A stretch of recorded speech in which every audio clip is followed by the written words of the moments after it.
kasama si Justin Di sa neto makibalita makialam matuto at magdesisyon Tama magdesisyon ang tama Skip the scroll and stream At every 36 news stream kasama si Justin Di sa neto makibalita makialam matuto at magdesisyon na tama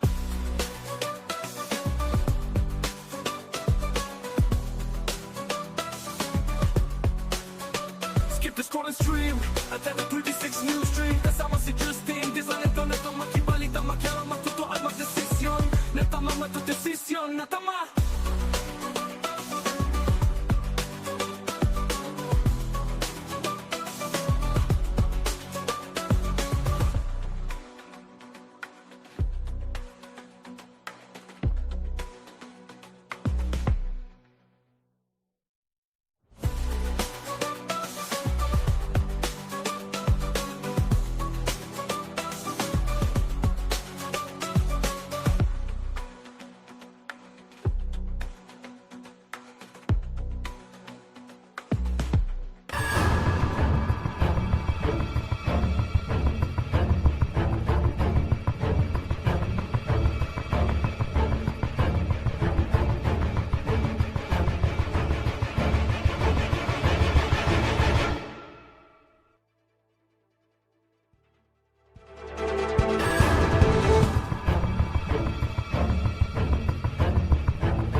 Isang magandang araw ho mga kabalen, mga karihiyon at welcome ho dito po sa Hagupit ng Habagat. Ito po ang special coverage ng inyong estasyon CLTV 36 dito po sa malawakang pagbaha na nararanasan po dito sa gitnang Luzon, partikular na dito ho sa lalawigan ng Pampanga, ganyan din ho sa Bulacan at iba pang bahagi nito pong ating rehiyon. Live ho tayong napapanood ngayon sa ating iba't ibang social media platform, sa ating CLTV 36 news page, ganyan din sa ating YouTube channel at CLTV 36 official at maging sa telebisyon. Kaya po mga karihiyon, kung meron kayong nais isang guni, di kaya naman iparating sa mga kinaukulan, komento, katanungan, pwede ho kayong makipag-interact, mag-comment lamang dito po sa ating live streaming upang maging bahagi po kayo ng talakayan ngayon o ukol po sa mga nangyayari dito sa ating bayan, lalong-lalo na ho itong malawakang pagbaha. Maraming nagtatanong lalo na bago tayo bahain, alam naman ho natin, laman ng mga balita, ito pong flood control project. Kaya naman tanong ho ng marami sa atin, kagaya ko, tanong din ni Kuyang Justin at for sure tanong din ito ni Paring Johnny. Oo, natanong na ni Paring Johnny ito nung isang araw. Nasaan na? Ano nang nangyari dun sa mga tinatawag kong flood control project ng ating pamahalaan? Ay kung mantakin ho ninyo ay 14.5 billion pesos. Ito pong halaga ng mga flood control project na ito. At gayon ho, nararanasan natin itong malawakang pagbaha dito po sa ating gitnang Luzon, sa ating rehiyon, gitnang Luzon, dyan ho sa may lalawigan ng Bulacan.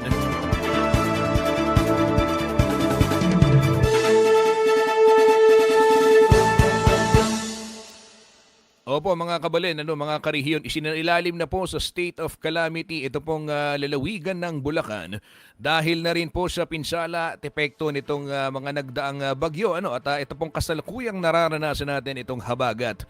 Layon po ng deklarasyong pabilisin umano itong pagtugon at paghahatid ng tulong dito pong local government o yung provincial government sa mga apektado pong residente. Mamaya sisilipin natin yung incident report kung gaano karaming baha o yung barangay diyan po sa lalawigan ng Bulacan ang nananatiling nakalubog pa rin po sa tubig.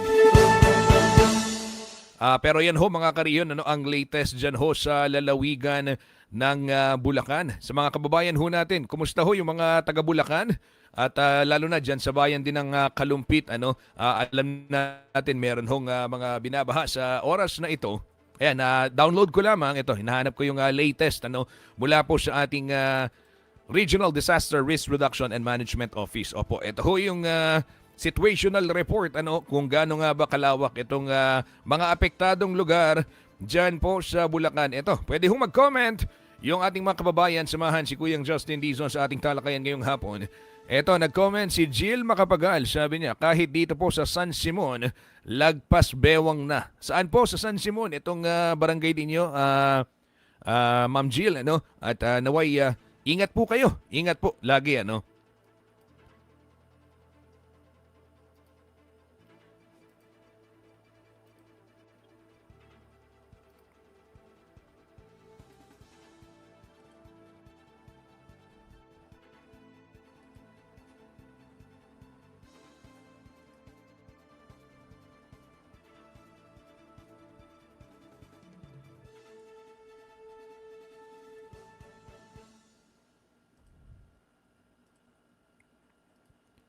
Ito po mga kabalin, mga karihiyon, para ho sa mga magdaraan naman dyan ho sa may Santa Ana, Pampanga.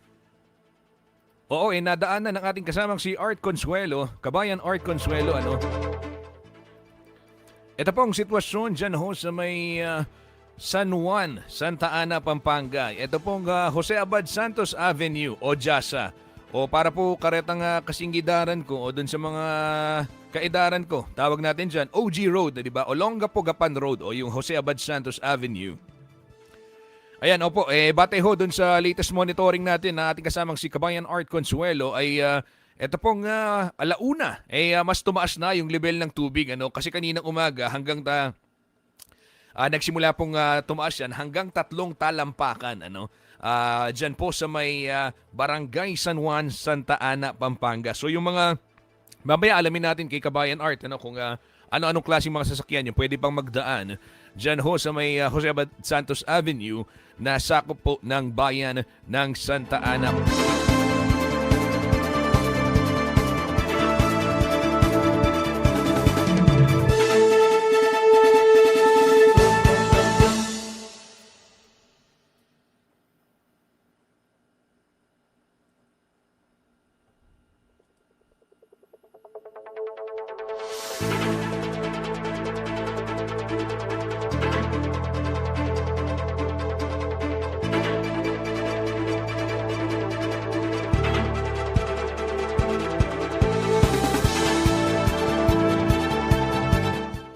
Ito ho, balikan muna natin yung balita po sa lalawigan ng Nueva Ecija kung saan gaya ho ng nabanggit ko kanina, isinailalim na po ito pong buong probinsya sa ilalim po ng state of calamity at batay po sa ulat naman mula po sa kanilang PDRRMO, aabot ho sa 392 na mga barangay dyan po sa lalawigan ho ng Bulacan ang epektado po nitong malawakang pagbaha. Batay na rin po yan sa DSWD Field Office 3 report as of alas 3 ng madaling araw.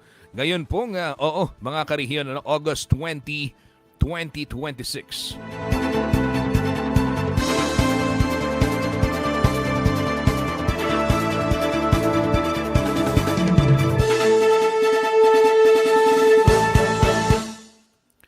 Batay pa rin ho sa datos mula po sa ating pamahalaan, itong bilang naman, aabot din sa 14 na bahay, 14 houses po ang tuluyang nawasak, nasira dyan po sa lalawigan ng Bulacan dahil na rin sa patuloy pong pagtaas ng baha. At ganyan din po, dito naman sa buong Central Luzon, mga karihiyon, aabot ho sa, nasa 1 billion na halaga po ng infrastruktura at irrigation facility ang nasira dito po sa Bataan, Bulacan, Nueva Ecija, Pampanga at sa Zambales.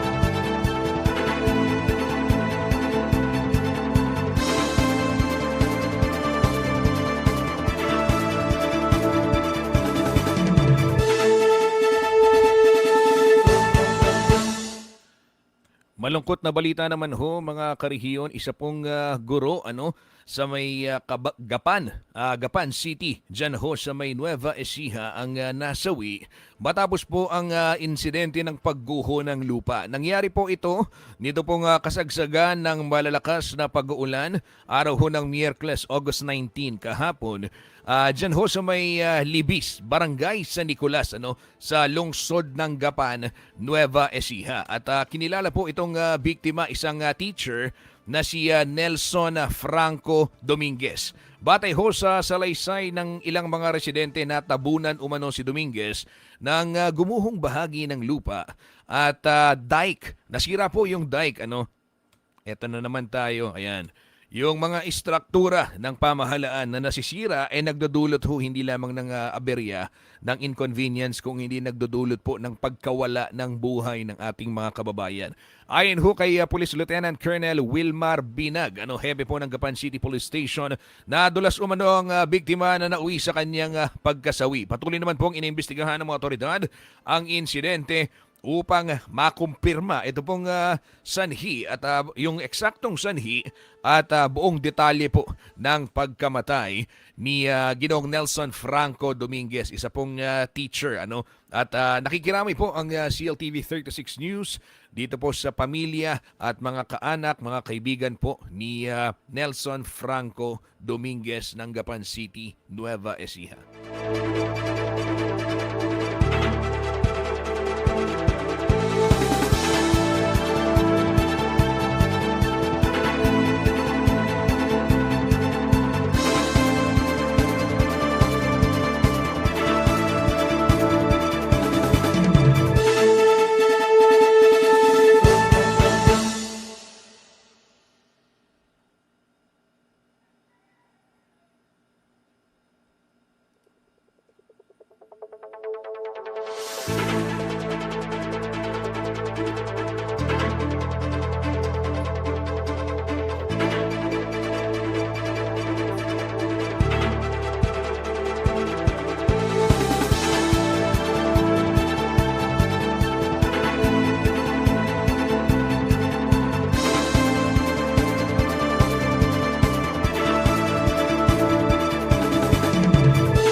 Tuloy-tuloy ho tayo sa paghahatid ng impormasyong may paggagamitan lalong-lalo na ho ngayong panahon ng sakuna dito po sa ating lalawigang Pampanga at sa buong gitnang Luzon. Ito po mga karehiyon, paalala po sa mga kababayan nating magdaraan, lalong-lalo na o yung mga motorista dyan ho sa may bayan ho ng Apalit, Pampanga.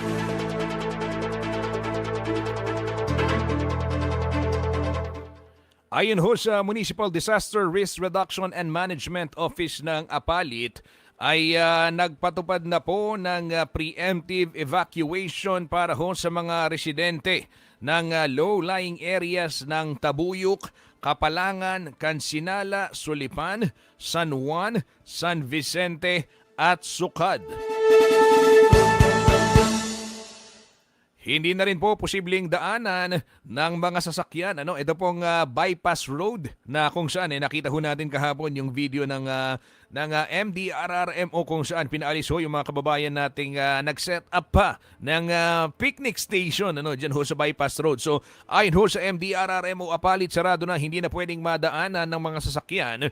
Ito pong bypass road dahil na rin po sa pagtaas o patuloy na pagtaas po ng tubig. At ulitin ko lamang, in-advise na po yung mga naninirahan dyan ho sa mga mabababang lugar ng Barangay Tabuyok, Kapalangan, Kansinala, Sulipan, San Juan, San Vicente at Sukad na sumunod ho dun sa inanunsyong preemptive evacuation para din po sa inyong sariling kaligtasan.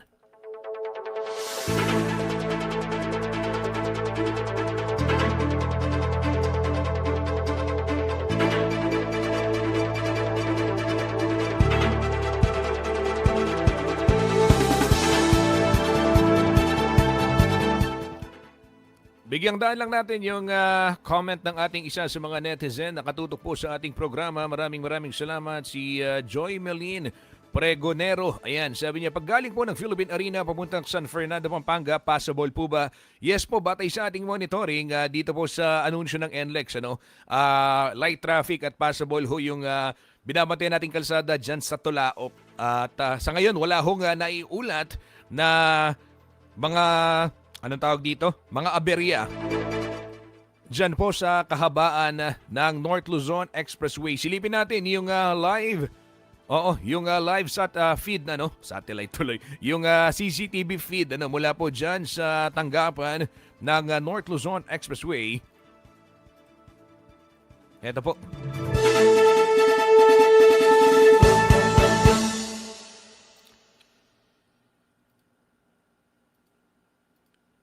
Ayan ho, batay sa ating monitoring, ayan, makikita na wala ho masyadong aberya dito ho sa kahabaan ng North Luzon Expressway at yung tanong ni ng ating kababayan na si Joy Melin from Philippine Arena to San Fernando, Pampanga, yes, passable po yung North Luzon Expressway.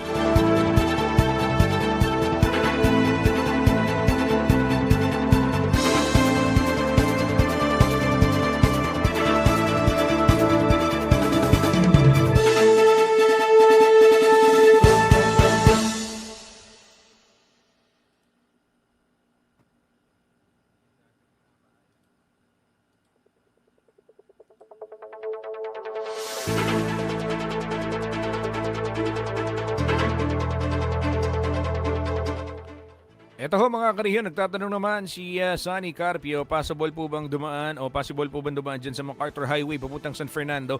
Saan po manggagaling Ginoong Sunny?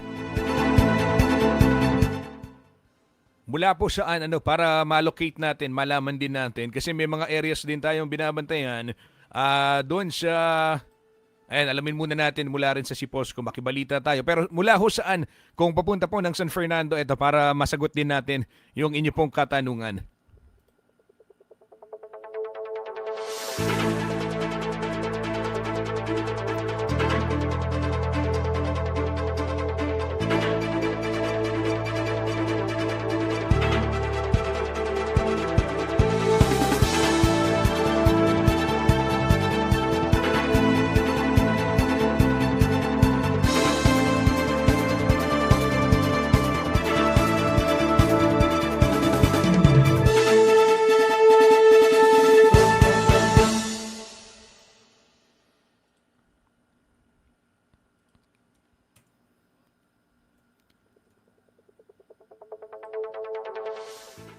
Tuloy-tuloy ho tayo sa ating balitaan. Ito naman ho mga karihiyon at ilan ho sa ating mga kababayan sa Mexico, Pampanga ang nakakaranas naman ngayon ng problema rin sa pagbaha. Malalim na tubig pa rin po ang nararanasan dyan sa may Barangay San Jose, Matulid. Dyan po sa Mexico, Pampanga ngayon pong araw ng Huwebes, August 20. At ilang bahay na po sa ilang bahay po abot hita o hanggang bewang na yung tubig dyan po sa may San Jose, Matulid, Mexico, Pampanga.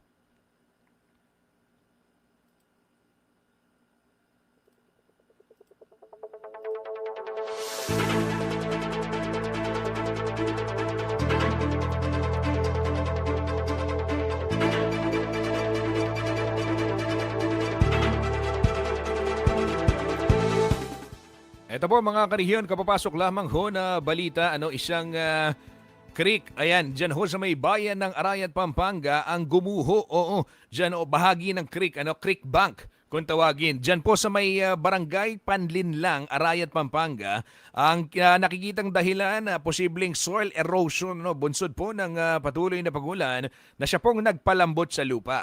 Maari po magdulot ng panganib sa mga residente malapit ho sa nasabing sapa, ito hong creek bank o yung pampang nito pong sapa.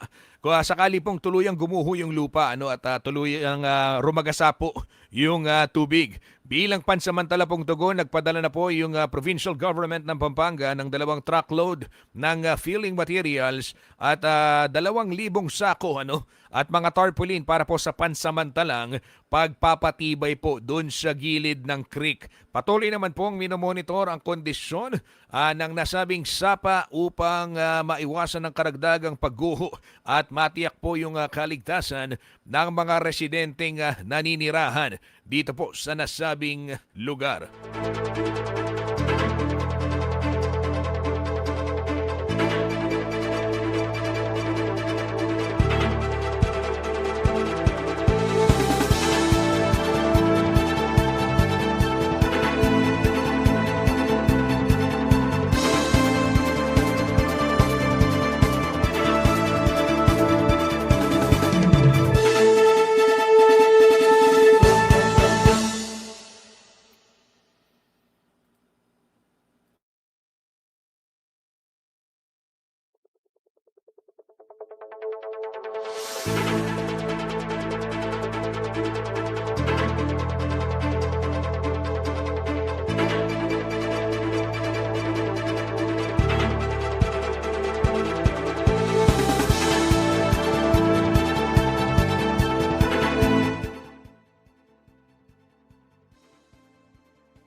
Nakamute pala si Kuya Justin. Ayan, tuloy-tuloy ho tayo sa ating balitaan. Ito, banggitin ko lamang, dyan ho sa may San Roque Arbol, dyan ho sa may bayan ng Lubao, Pampanga. Ayan, bagamat ho, sumikat na nga po itong araw, na nanatili pa rin pong baha dyan sa may nasabing lugar. At ito ho, mga karehiyon, ayan, pakita ko na. Ay, nakakadaan ho yung mga light vehicles, may mga truck na may mga tricycle na nadaraan at meron ding mga kotse na dumaraan po yan. Ito hong inyong nakikita ay bahagi po yan ng Jose Abad Santos Avenue o Jasa diyan po sa Barangay San Roque Arbol sa bayan ho ng Lubao, Pampanga. So ayan, meron hong mga SUV, may tricycle, may pick-up na posible pang dumaan. At kanina may napansin tayong sedan, pero gaya nga ho ng aking binabanggit, mahirap sa mababang sasakyan kung may makasalubong kang mabilis-bilis. Gaya niyan, ayan, ay baka maalunan. At pag umalon, itataas din pihado yung tubig.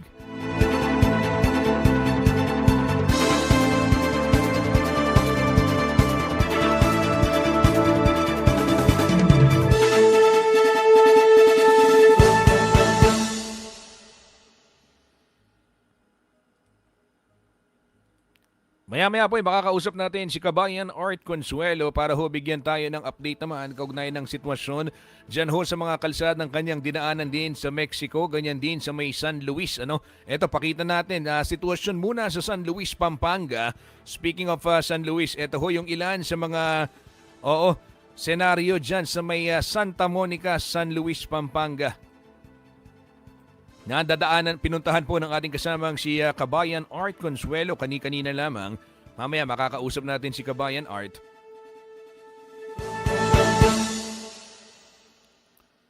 Ito ho mga karihiyon, yung inyong nakikita, ito po ay kuha dyan sa may bayan ho ng San Luis, Pampanga.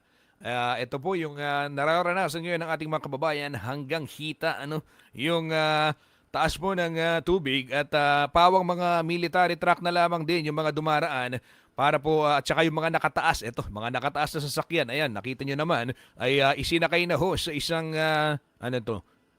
parang pick-up truck na ginagamit sa bukid for sure, yung setup ng gulong ito pong mga motorsiklo dahil hindi na nga pupwedeng daanan ho yan dyan po sa may Santa Monica, sa may bayan ho ng San Luis, Pampanga. Ano? At ito ho ilan sa mga kuha ng ating kasamang si Kabayan Art Consuelo.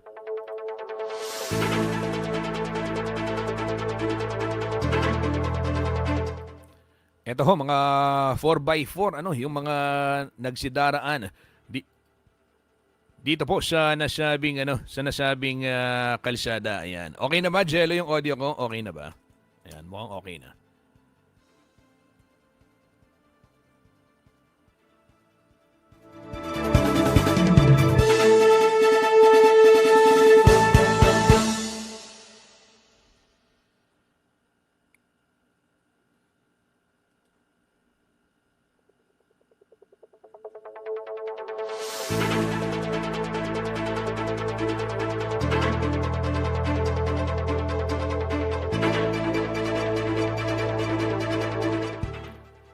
Balikan ho natin, ito naman, sitwasyon pa rin sa Mexico, Pampanga. Diyan naman ho sa may barangay Santo Domingo, ito hong subdivision dito po sa Santo Domingo, yung Santo Domingo Village. Ayon ho sa residente, nagpadala ng video na si Romel Pagio. Ito po yung unang beses na ganito kalalim na yung kanilang nararanasan na baha sa kanilang lugar. At ibinahagi rin po ni Pagio yung sitwasyon dyan po sa Rotonda. Ito po, nakikita ninyo, na patungo po ng Santa Ana. So, meron pong mga tricycle na nakadaraan. Ayan, pakita natin. May mga ilan-ilan, may hindi, pick up to mga kariyon. Hindi po ito sedan. So yung mga light vehicles, medyo alanganin na talaga yung pagdaan dito po sa may bahagi naman ng barangay Santo Domingo, Mexico, Pampanga.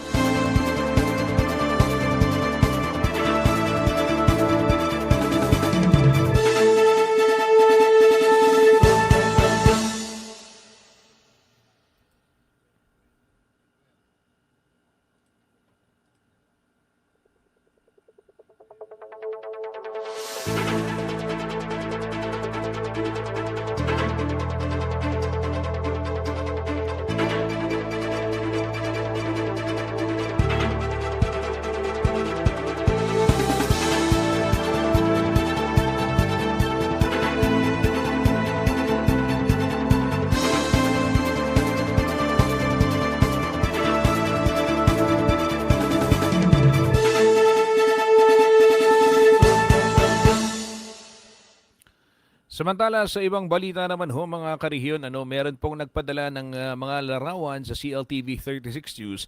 Kaugnay ho nitong mga naiwang kable, wirings dyan ho sa may syudad San Fernando, partikular, kalsada ito? Itong Sitio Mauli, dyan ho sa may Barangay del Carmen. Panawagan ho niya, naiiwan yung mga scrap wires, matapos pong magsagawa ng o magtrabaho dito. Nakita nila yung Svelapco. Partikular ho yan, Sitio Mauli, Barangay del Carmen. At August 19, nung pinitsuran po yung mga larawan, pangamba ho nila, medyo matagal-tagal na rin nakaimbak dyan yung mga kable, kaya naman po idinulog na sa atin pong himpilan. At nang atin pong i-post, ito naman, agad naman hong tumugon yung pamunuan po ng Svelapco at nilinaw ho nila na itong mga naiwan na kable-kable ay pawang pagmamay-ari po ng mga telco o yung mga telecommunication company. At hindi naman nila itinanggi na, yes, totoong nagtrabaho po sila doon dahil nagtayo daw sila ng poste at posibleng itong mga naiwan na kable ay ito yung mga inilipat naman o pinagpalitan itong mga telco doon sa bagong poste. Kaya naman ganyan po. Gayon pa man ay tumulong na po, nagpadala ng tao. Ito pong Svelapco dyan ho sa nasabing lugar, dyan ho sa may Sitio Mauli del Carmen para po linisin, tanggalin ho yung mga naiwang kable na resulta po nung ginawang erection nga ng poste. So paliwanag po ng Svelapco, yes, nagsagawa po sila ng trabaho dyan, nagtayo sila ng poste, but no, hindi po sa kanila ang mga naiwan na kable. Yan daw ay kable ng telco na nakasabay nilang magtrabaho nung mag-erect o magtayo ng bagong poste. And as of today, as we speak, as of press time, ay nagpadala po ng larawan itong Svelapco at pinakita ho nila na pinalinis na nila yung nasabing lugar. Kaya naman, ito po, maraming salamat din doon sa ating kababayan na nagpadala ng kanyang POV. Ano, ito po gaya ho ng aming laging sinasabi, ito pong CLTV 36 ay inyo pong himpilan stasyon. At ito po ika nga itinayo ng ating late founder Levi P. Laos para magsilbing ika nga lugar ng komunikasyon, daluyan ng komunikasyon dito po sa ating komunidad. At gaya nito, may problema, pinost natin agad na bang umaksyon yung mga nararapat na tao. At ito, tumulong nga yung SPELAPCO, pinakita na nilinis na po nila ito hong nasabing mga scrap wires na naiwan. So kung meron ho kayong mga nakikitang ika nga hindi kaaya-aya sa inyong lugar na ispatan na gusto nyong i-POV, o di kaya naman sa POV ninyo anong tawag dito, naaasiwa na kayo sa basura, o di kaya naman yung baradong mga kanal at kung ano-ano pa, ayan, pwede hong ipadala ang mga larawan dito po sa ating page at CLTV 36 News at sisikapin po namin gawan din yan ng aksyon.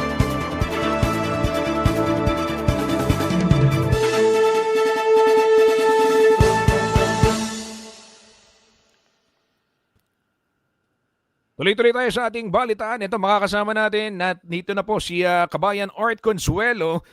Nariyan sa may Candaba, Pampanga o San Luis, Pampanga. Kabayan Art? Oo, saan na umabot ang truck na sinasakyan mo? Yun, magandang araw Kuyang Justin. Nandito nga tayo sa may covered court dito sa may Candaba. Hindi pa natin natatanong kung anong barangay ito. Pero sa kasalukuyan Kuyang Justin ay narito ang ating pinuno na si Senator Lito Lapid upang magbigay ng tulong sa mga residente rito, Kuyang Justin. Okay, so bumaba pala ang Senador Lito Lapid dyan. Ano? Kumusta ang sitwasyon sa mga kalsada, Kabayan? Ayun, Kuyang Justin, kaninang umaga yung unang destination natin ay sa Mexico, Pampanga, doon sa may barangay San Jose Matulid. At doon sa ating pag-ikot doon, Kuyang Justin, ay nakita natin yung sitwasyon ng mga kababayan natin doon sa may tabi ng ilog, doon sa may malapit sa may tulay doon, sa may pagpasok mismo sa may barangay San Jose Matulid, Kuyang Justin. Hanggang saan ang tubig? Ito, nakikita natin. Hanggang bewang yung iba, no, Kabayan Art? May mga sasakyan pa bang nakakadaan doon? Actually, Kuyang Justin, doon sa may lugar nila, doon sa may mga bahay, doon yung baha. Sa may kalsada naman, Kuyang Justin, hindi naman umapaw doon sa may tulay yung tubig. Ngunit doon sa kanilang kabahayan, hanggang doon sa may looban, aabot Kuyang Justin hanggang bewang. Doon sa may entrada, yung pinapakita ko kanina, yung mga kanilang ginagawang pansamantalang kusina, abot na rin yung tubig, Kuyang Justin, sa may tabi ng ilog. Paano ang kabuhayan ng ating mga kababayan dyan? Kumusta yung mga nagtatrabaho? Paano yung pakikipagsapalaran nila? Yung transportasyon nila? Yun nga, Kuyang Justin, nakakalungkot dahil may na-interview tayo doon na isang ginang at yun nga, ilan sa mga anak niya ay hindi nakakapasok gawa ng karamihan sa mga kalsada dito sa ating lalawigan ay hindi pa madaanan ng mga pampasaherong sasakyan, yung kanilang mga service, Kuyang Justin. Oo. Diyan sa may Candaba, Pampanga at Santa Ana, kung nadaan ka, kumusta naman ang sitwasyon ng mga pangunahing lansangan, Kabayan Art? Kuyang Justin, yung pangalawang lugar na pinuntahan natin dito sa may Mexico, sa may Barangay San Pablo, doon sa may pagbaba ng tulay, hanggang doon sa may mismong barangay hall, at hanggang doon sa may roundabout, mahaba pa rin po yung baha na mararanasan po doon ng mga motorista natin. At dito nga sa may bungad ng Barangay San Pablo, yung mga light vehicle, Kuyang Justin, ay talagang hindi na makakadaan, Kuyang Justin. Okay. Kabayan Art, kumusta ang supply naman ng kuryente? May mga apektado ba yung dahil alam naman natin pagka ganyang mataas ang tubig minsan nagpapatay din ng kuryente. Kumusta yung sitwasyon diyan? Okay naman, Kuya Justin, hindi naman pinutol yung supply ng kuryente dito. May nakikita tayo to, ayan. Okay naman, hindi naman naputol yung supply ng kuryente, Kuya Justin.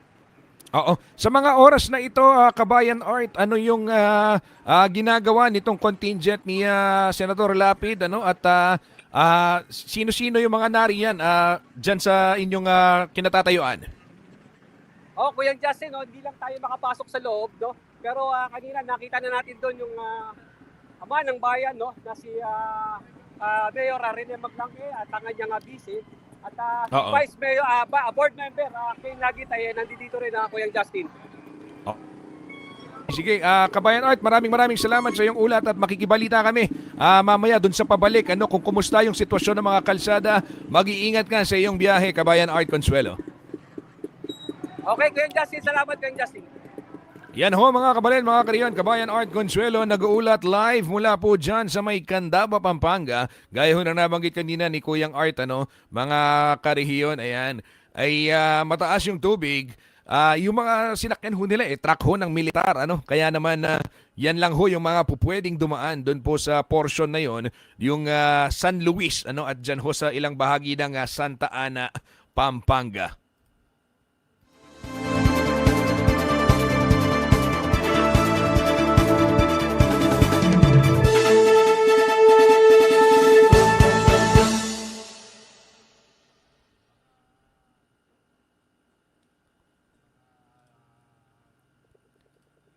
Ito ho, tuloy-tuloy naman tayo sa ating balitaan bago ho tayo magtapos. Basahin ko lamang din yung ilang mga anunsyo. Mahalagang maipaalala ho sa ating mga kababayan. Dahil holiday bukas, mga kabalin, mga karihiyon. Ito po, yung tinatawag na holiday pay rules, tuwing Ninoy Aquino Day, ayan. Opo mga karihiyon, ito, basahin ko na rin. No work, no pay po ang ipatutupad sa mga empleyadong hindi papasok sa trabaho.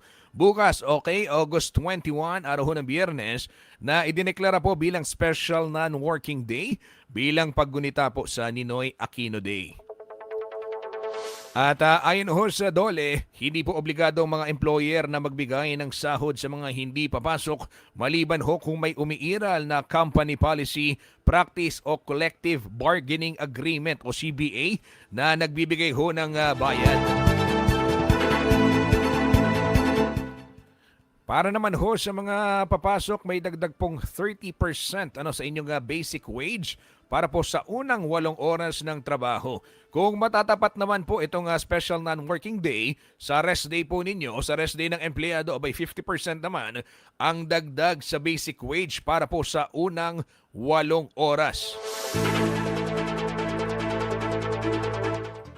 Paalala po ng Labor Department, may karagdagang bayad din para po sa overtime work. Alinsunod na rin yan sa itinakdang pay rules ng DOLE para po sa nasabing special non-working day.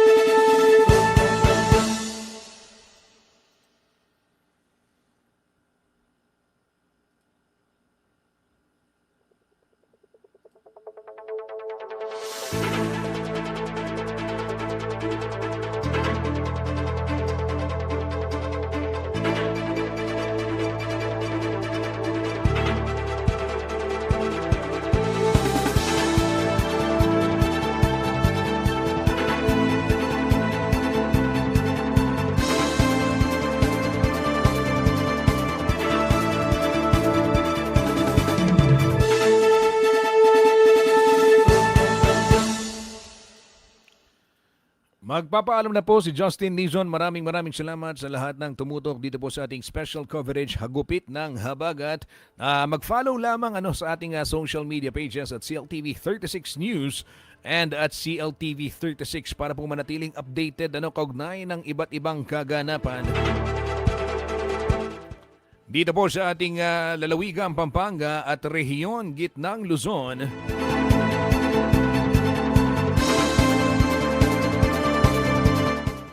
Sa ngalan po ng buong puwersa ng CLTV 36 News and Current Affairs, ako po si Justin Dizon. Ingat po tayo lagi mga kariyon. God bless everyone.